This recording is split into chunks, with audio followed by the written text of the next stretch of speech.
अपने जीवन में जो भी आए उसे स्वीकार करो, स्वीकार करो। दुख हर मनुष्य के जीवन में है, ऐसा कोई प्राणी नहीं जिसके जीवन में दुख नहीं। पर दुख या प्रतिकूल स्थितियां हमें दुखी नहीं बनाती। हमारा मन तब दुखी होता है जब हम उनको हजम नहीं कर पाते, उन्हें पचा नहीं पाते। अभी आप लोग यहां बड़े इत्मीनान से बैठे हैं, बैठे हैं। नीचे जाजम में क्या डनलप का गद्दा लगा है? क्या लगा है? क्या सामान सा फर्श है, आप उसमें इतने इत्मीनान से बैठे, आनंद से बैठे बैठे। और यदि यही बात कि आप किसी के घर जाओ, सोफा बाजू में हो और आपसे जमीन पर बैठने के लिए कहे, बढ़िया चटाई लगाए या अच्छा मखमली कालीन भी बिछी हो, लेकिन सोफा को छोड़कर जमीन पे फर्श पर बैठने का इशारा किया जाए तो क्या होगा? बैठना पसंद करोगे? हाँ, नहीं बैठोगे? क्यों? नीचे बैठने में दुख होता है। दुख होता है तो यहां कैसे बैठे हो? बोलो। नीचे बैठने में तकलीफ है, नीचे बैठने में दुख है, तो यहां कैसे बैठे? हाँ, क्या हो गया? और चलो आगे, सोफा बाजू में है पर वो आदमी खुद भी नीचे बैठ रहा है और आपको कह रहा है भाई साहब नीचे बैठिए। अब बैठोगे कि नहीं? क्यों? भैया इनका ये सिस्टम है, स्वीकार करो, एक्सेप्ट करो। जहां स्वीकार्यता होती है वहां दुख भी हल्का हो जाता है, और जहां प्रतिकार होता है वहां दुख हावी बन जाता है। जीवन का एक सूत्र अंगीकार करो। तुम्हारे जीवन में जो भी कठिनाई हो, जो भी मुश्किल हो, जो भी परेशानी हो, जो भी संकट या मुसीबत हो, स्वीकार करो। हर चीज के विषय में एक ही चीज समझो, इसे हमें एक्सेप्ट करना है, क्योंकि हम इसका प्रतिकार करके कभी सॉल्यूशन नहीं पाएंगे। प्रतिकार करके सॉल्यूशन नहीं है, स्वीकार करने में सॉल्यूशन है। जो आए सहज भाव से एक्सेप्ट करो, स्वीकार करो। ठीक है, चलता है। नुकसान हुआ, स्वीकार। फायदा हुआ, स्वीकार। अनुकूल हुआ, स्वीकार।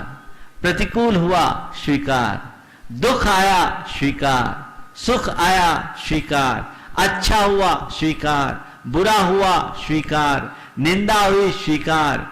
और प्रशंसा हुई, स्वीकार। बोलो, ऐसा करने के बाद कभी दुखी होगे? बोलो, नहीं होगे ना? तो तुम्हें दुखी कौन करता है, सामने वाला या तुम खुद अपने आप को दुखी बनाते हो? हा? अपने आप। हम खुद फिर आरोप क्यों लगाते हो कि वो मुझे पेर रहा है?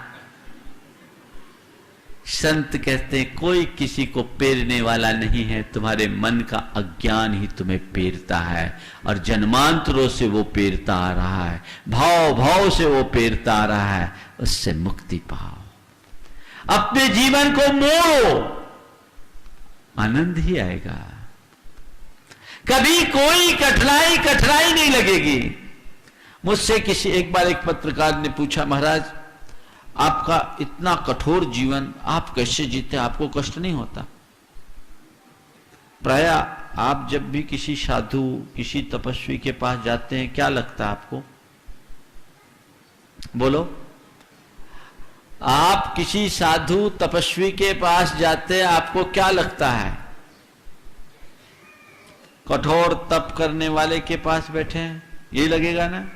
आपको ये लगता है कि दुनिया में सबसे सुखी आदमी के पास बैठे हैं?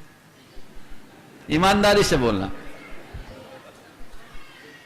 तुम किसी धर्मी के पास जाओगे, ये तो कहोगे महाराज ये बड़ा धर्मात्मा है, ये नहीं कहोगे ये सुखी है। तुम साधु के पास जाओगे तो तुम्हें लगेगा ये बड़े कठोर तपस्वी हैं, महातपस्वी हैं, ये नहीं कहोगे कि ये सुखी हैं। तुमने देखा उनके जीवन में झांक कर, वे सुखी हैं या दुखी?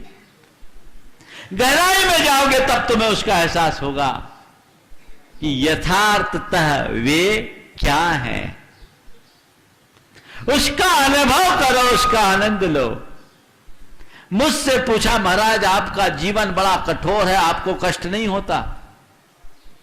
संयोग तो उसी दिन केसलोच किया था।